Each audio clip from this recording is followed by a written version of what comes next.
हाँ, तो हम लोग भारत का भूगोल शुरू किए थे और भारत के भूगोल में हम लोग सामान्य परिचय अर्थात भारत का सामान्य परिचय पढ़ रहे थे, जिसमें से कुछ चीजें हुई थी, कुछ चीजें अभी है।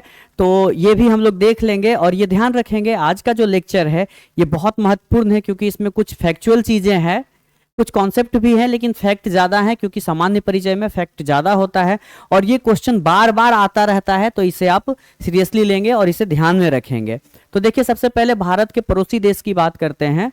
तो कुल मिलाकर 18 ऐसे राज्य और केंद्र शासित प्रदेश हैं जो भारत के राज्य हैं, परंतु क्या करते हैं, किसी न किसी पड़ोसी देश के साथ अपना सीमा को साझा करते हैं। जिसमें पड़ोसी देश कौन कौन से हैं, देखिए, पाकिस्तान, अफगानिस्तान, नेपाल, चीन, भूटान, बांग्लादेश, म्यांमार और इसके साथ दो पड़ोसी देश हैं जो जलीय सीमा वाला है, श्रीलंका और मालदीव। कौन कौन से हैं, श्रीलंका और मालदीव।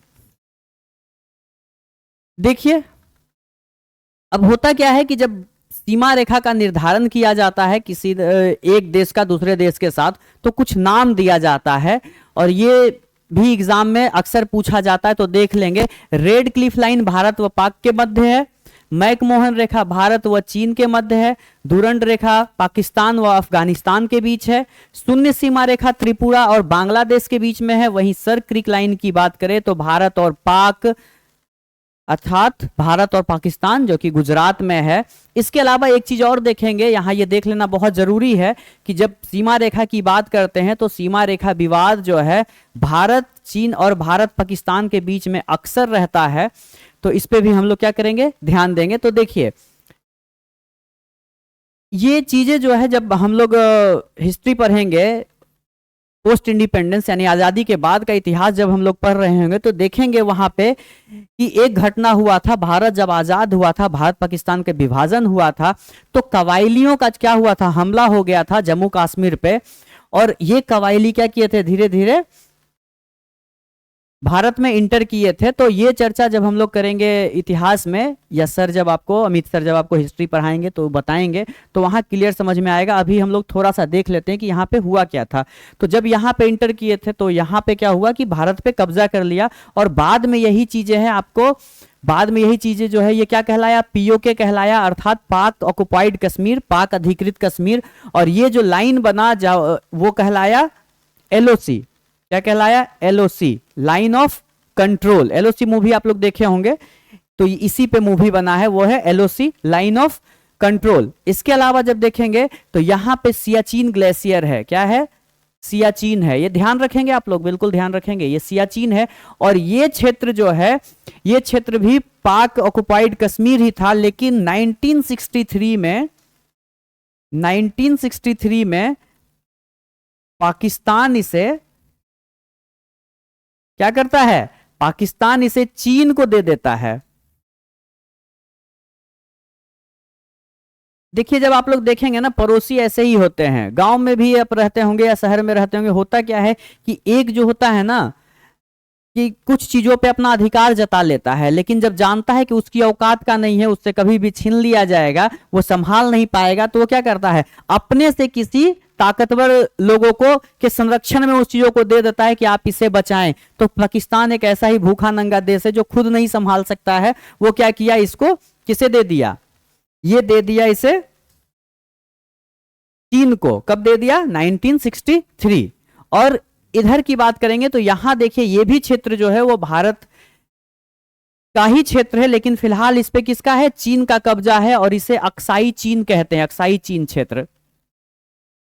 क्या कहते हैं इसे, अक्साई चीन कहते हैं। इसकी भी एक कहानी है, हुआ क्या था। और ये इसके बाद जो ये लाइन जो है खींची गई है, इसे एलएसी कहते हैं, लाइन ऑफ एक्चुअल कंट्रोल। ठीक है, भारत चीन के बीच में ये लाइन ऑफ एक्चुअल कंट्रोल है। तो हुआ क्या था, 20 अक्टूबर 1962 को भारत और पाकिस्तान, भारत और चीन का क्या हुआ था, भारत और चीन का युद्ध शुरू हुआ था। लेकिन इसका जो बुनियाद है वो पहले ही रखा जा चुका था, जब 1959 में तिब्बती विद्रोह होता है। होता क्या है, जब तिब्बती विद्रोह होता है तो वहां से दलाई लामा भारत चले आते हैं, और भारत की परंपरा रही है कि जब कोई हमारे यहाँ शरणार्थी आता है तो उसकी रक्षा हम जरूर करते हैं। तो इसी के लिए क्या किया गया, दलाई लामा को भारत संरक्षण दिया। उस समय पंडित जवाहरलाल नेहरू भारत के प्रधानमंत्री थे। और क्या किया, जब संरक्षण दिया तो इस बात से चीन क्या हुआ, चीन खिन्न हो गया, अर्थात क्या हुआ, चीन क्रोध में आ गया और क्या बोला कि हिमालयी सीमा जो है वो उसका विभाजन सही से नहीं हुआ और इस बात को लेकर वह झगड़ा किया। हिमालयी सीमा जो है युद्ध का कारण बताया गया, लेकिन यह केवल क्या था, एक बहाना था, लेकिन मुख्य कारण क्या था, जो दलाई लामा को भारत क्या किया था, शरण दिया था, यह मुख्य कारण था। तो इसके बाद 20 अक्टूबर 1962 को युद्ध शुरू हुआ और क्या हुआ, 20 नवंबर 1962 को क्या हो गया, इस पे विराम लग गया और तब से यह क्षेत्र किसके पास है, तब से यह क्षेत्र चीन के पास है। यह क्षेत्र किसके पास है, चीन के पास है। और यही क्षेत्र नहीं, इसके अलावा अरुणाचल प्रदेश का भी कुछ हिस्सा किसके पास है, चीन के पास है। तो ये चीज आप क्या करेंगे, बिल्कुल ध्यान में रखेंगे। इसके अलावा भारत का मानक समय की बात करते हैं तो हर एक देश का अपना एक मानक रेखा होता है। क्या होता है, मानक रेखा होता है। तो इसी मानक रेखा की बात कर रहे हैं। इसी मानक रेखा से क्या होता है, टाइम का निर्धारण होता है। तो हो क्या रहा था कि 1905 में क्या किया, ब्रिटिश इंडिया के लिए क्या किया, एक क्लॉक टावर लगाया गया, कहाँ, मिर्जापुर में और इलाहाबाद के मिर्जापुर में, और उससे क्या किया गया, भारत का एक स्टैंडर्ड टाइम माना गया। बाद में 1947 में इंडियन स्टैंडर्ड टाइम कह के जिसे डिक्लेयर किया गया। और इसमें क्या था, यह जो है वो 82.5 डिग्री पूर्वी देशांतर को भारत का मानक समय माना गया है, जो ग्रीन बीच मीन टाइम से 5 घंटा 30 मिनट आगे है। ग्रीन बीच मीन टाइम क्या है, यह इंटरनेशनल टाइम लाइन है जो कहाँ से है, ग्रीन बीच से, अर्थात ब्रिटेन का एक वेधशाला है ग्रीन बीच में, वहां से यह गुजरता है। तो इसी को बेस माना गया है। यह रेखा इलाहाबाद के निकट मिर्जापुर के शंकरगढ़ किला से होकर गुजरती है। मानक समय रेखा, कर्क रेखा, देखिए मानक समय रेखा, भारत में पता है ना कि मानक समय रेखा भी गुजरा है और कर्क रेखा भी गुजरा है। तो मानक रेखा, और ये देखिए ये है मानक रेखा 82.5 डिग्री, और यहां से गुजरा है, ये है क्या, कर्क रेखा। ये एक दूसरे को आपस में कहा, छत्तीसगढ़ में क्या करता है, कट करता है। क्या करता है, एक दूसरे को क्रॉस कहाँ करता है, तो छत्तीसगढ़ में करता है। और अगर बात करें कि भारत का मानक समय जो है कितने राज्यों से होकर गुजरता है, तो 5 राज्यों से होकर गुजरता है, जिसमें से है उत्तर प्रदेश, उत्तर प्रदेश से नीचे आएंगे तो मध्य प्रदेश, मध्य प्रदेश से की बाद छत्तीसगढ़, उड़ीसा और फिर आंध्र प्रदेश। कुल मिलाकर कितने राज्य हो गए, 5 राज्य हो गए। ये भी आप लोग क्या करेंगे, याद रखेंगे। क्या करेंगे, देखिए क्या करेंगे, ऐसे याद रखिए, UMCOP। COP क्या है, कॉन्फ्रेंस ऑफ पार्टीज, ये बाद में देखें क्या है, बस याद रखने के लिए UMCOP कर लीजिए, ठीक है। चलिए देखिए क्या है, भारत की समुद्री सीमा। तो हम लोग अब चर्चा करते हैं भारत की समुद्री सीमा की। तो होता क्या है कि भारत का जो क्षेत्रीय सीमा है या स्थलीय सीमा है, तो क्या भारत के स्थलीय सीमा पे ही भारत का अधिकार है, या जो समुद्र सीमा है, समुद्र तल है, क्या वहां भी कुछ अधिकार है? तो इसकी चर्चा कर लेना क्या है, बहुत ही जरूरी है। तो देखिए क्या कह रहा है, पहले चलिए हम लोग डायग्राम से देखते हैं, बाद में इन चीजों को देख लेंगे कि क्या है। तो सबसे पहले डायग्राम में देखते हैं क्या है। देखिए क्या है, क्योंकि डायग्राम से पढ़ना क्या है, बहुत ही आसान है। डायग्रामेटिकल फॉर्म में अगर एक बार माइंड में आ गया तो वो क्या है, हमेशा के लिए आपके दिमाग में छप जाएगा और हमेशा के लिए याद रहेगा। तो ये हो गया, अगर मानते हैं भारत है तो भारत का स्थलीय भाग है। और रेखाएं कैसी होती है, तट रेखाएं कैसी होती है, कटी फटी या आड़ी तिरछी। तो इस टेढ़ी मेढ़ी तट रेखा को मिलाने वाली एक काल्पनिक सीधी रेखा, क्या है, काल्पनिक सीधी रेखा खींची जाती है, इसे आधार रेखा कहा जाता है। क्या कहा जाता है, इसे आधार रेखा कहा जाता है। स्थल और आधार रेखा के बीच में जो ये पानी वाला जो इलाका है, जलीय क्षेत्र है, इसे आंतरिक जल कहते हैं। क्या कहते हैं, इसे आंतरिक जल कहते हैं। और इसी आधार रेखा, इसी बेस लाइन को अब मानकर हम लोग चलेंगे कि ये हमारा क्या है, बेस लाइन है। और यहीं से हम लोग क्या करेंगे, समुद्र की ओर आगे बढ़ेंगे। कहां बढ़ेंगे, समुद्र की ओर आगे बढ़ेंगे। और जब समुद्र की ओर आगे बढ़ेंगे तो देखेंगे कि आगे कैसे कैसे चलेंगे, कितने नॉटिकल माइल। जैसे जब हम धरती पे दूरी को मापते हैं तो किलोमीटर में मापते हैं, उसी तरह से समुद्र में दूरी को मापते हैं तो नॉटिकल माइल या समुद्री मील में नापते हैं। तो देखिए जब हम आधार रेखा से 12 नॉटिकल माइल, 12 समुद्री मील की दूरी को तय करेंगे, 12 नॉटिकल माइल की दूरी को तय करेंगे, इसे प्रादेशिक सागर कहते हैं या प्रादेशिक क्षेत्र कहते हैं। क्या कहते हैं, देखिए इसे क्या कहते हैं, प्रादेशिक सागर, इसे क्या कहते हैं? प्रादेशिक सागर। और इस क्षेत्र पे भारत का संपूर्ण अधिकार है। ठीक है, इसके बाद जब हम फिर से 12, यहां से प्रादेशिक सीमा के बाद से 12 नॉटिकल माइल, अर्थात ये ध्यान रखेंगे कि बेस लाइन से अर्थात आधार लाइन से ये 12 और 12 टोटल कितना हो गया? 24 नॉटिकल माइल की दूरी अगर तय करेंगे तो 24 नॉटिकल माइल के बाद यानी कि ये हो गया कि प्रादेशिक सागर से के बाद से लेकर 12 नॉटिकल माइल की दूरी को इसे अविच्छिन्न मंडल कहते हैं। क्या कहते हैं? अविच्छिन्न मंडल। इसे क्या कहते हैं? अविच्छिन्न मंडल। और जब यहां से आधार रेखा से हम लोग 200 नॉटिकल माइल की दूरी तय करेंगे, कितना? 200 नॉटिकल माइल, अर्थात इसमें से 24 नॉटिकल माइल आप लोग क्या करेंगे? घटा देंगे। तो इस पूरे जो क्षेत्र है उसको अनन्य आर्थिक क्षेत्र कहते हैं। क्या कहते हैं? अनन्य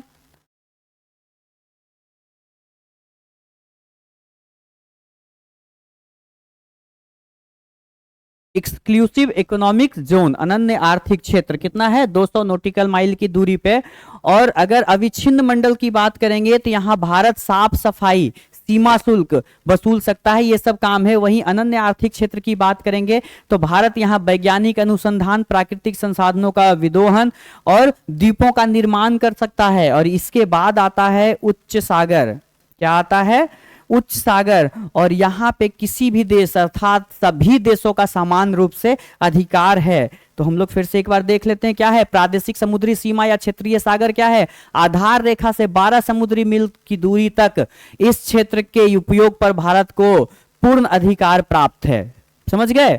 आधार रेखा समझ गए थे? टेढ़े मेढ़े तट को मिलाने वाली कैसी रेखा? एक काल्पनिक रेखा है।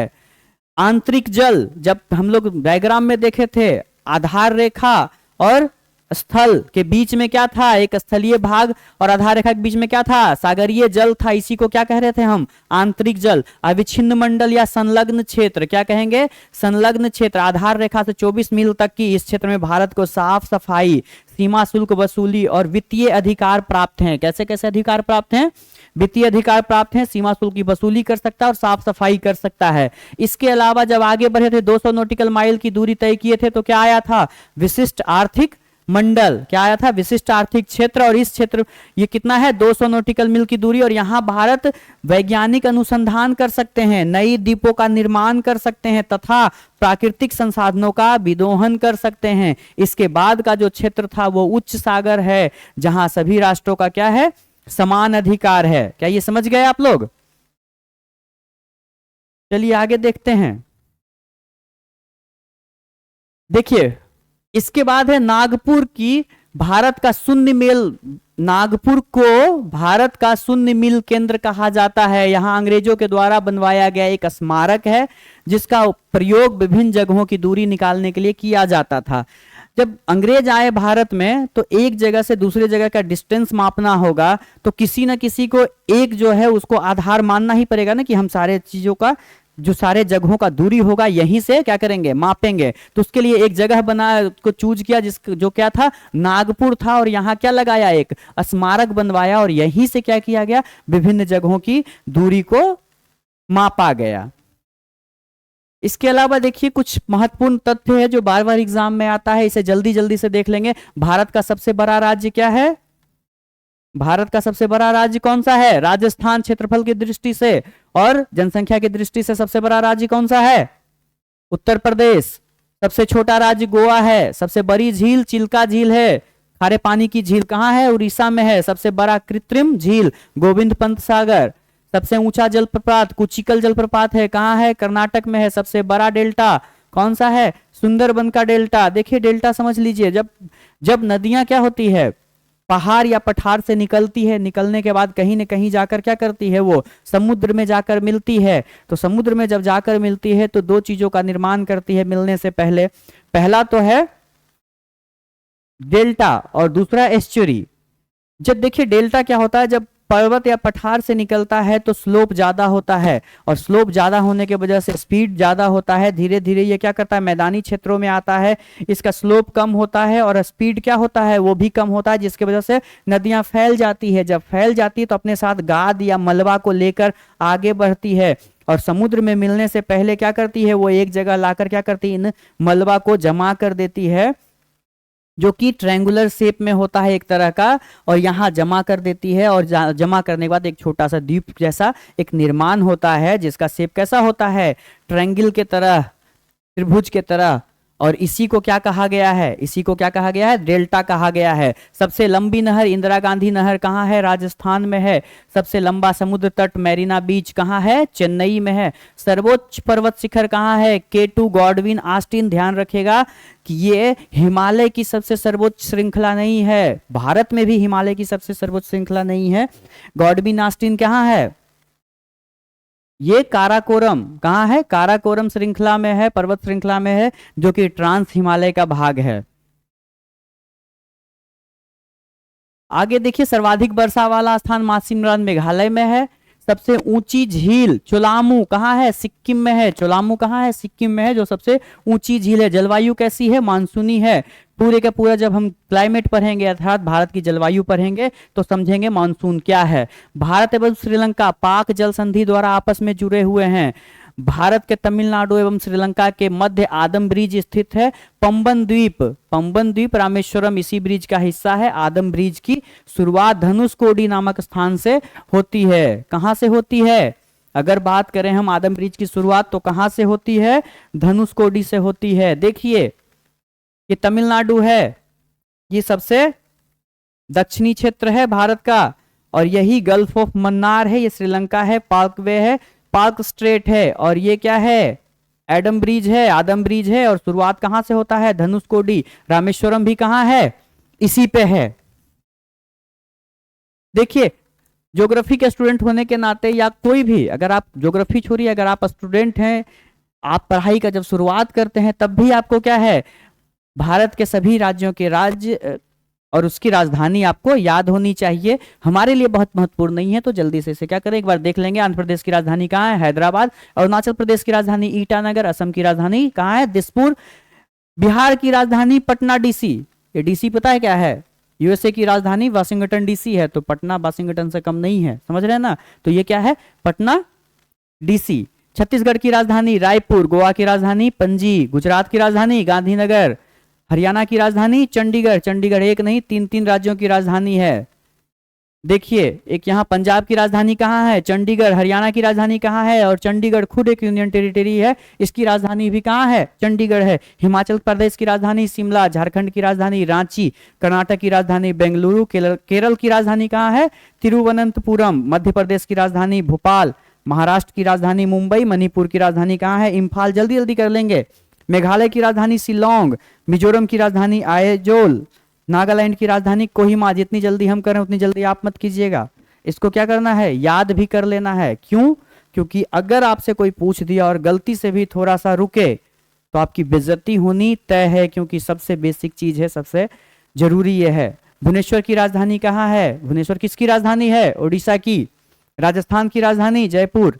सिक्किम की राजधानी गंगटोक। तमिलनाडु की राजधानी कहाँ है, चेन्नई। और तेलंगाना की राजधानी हैदराबाद। त्रिपुरा की राजधानी अगरतला। उत्तर प्रदेश की राजधानी लखनऊ। उत्तराखंड की राजधानी देहरादून। और पश्चिम बंगाल की राजधानी कोलकाता है। इसके अलावा हम लोग एक चीज और देख लेंगे, वो है केंद्र शासित प्रदेश अंडमान निकोबार द्वीप समूह की राजधानी पोर्ट ब्लेयर। नई दिल्ली की राजधानी नई दिल्ली। लक्षद्वीप की राजधानी कवरत्ती। दमन द्वीप की राजधानी दमन द्वीप। और दादर नागर हवेली को एक कर दिया गया है मिलाकर, जिसकी राजधानी दमन है। चंडीगढ़ की राजधानी चंडीगढ़ है, ये ध्यान रखिएगा। दमन द्वीप, दादर नागर हवेली, जम्मू कश्मीर और लद्दाख दोनों कैसे, ये दोनों एक कैसे हुआ है, और ये जम्मू और कश्मीर और लेह लद्दाख अलग कैसे हुआ है, इसकी पूरी कहानी बता चुके हैं पार्ट 1 में, तो आप लोग प्लेलिस्ट में जाके पार्ट 1 देख सकते हैं। जम्मू और कश्मीर की राजधानी गर्मी में अगर बात करें तो श्रीनगर है, और सर्दी में इसकी राजधानी जम्मू कश्मीर है। और लद्दाख की राजधानी कहाँ है, लेह है। राजधानी कहाँ है, लेह है। तो हमारा जो ज्योग्राफी जो शुरू हुआ है, तो इसका जो सामान्य परिचय है, भारत का सामान्य परिचय है, यह खत्म हो गया है। अब अगला लेक्चर में हम लोग देखेंगे भारत के भूगर्भिक संरचना का विकास या भारत का भूगर्भिक संरचना, तो वहां से चीजें और भी क्लियर होते चलेगी। एग्जाम में आप लोग अगर आप इन चीजों को अच्छे से पढ़ते हैं, एग्जाम में आप 100% अच्छे से करके आइएगा, अच्छे से क्वेश्चन को बना के आइएगा।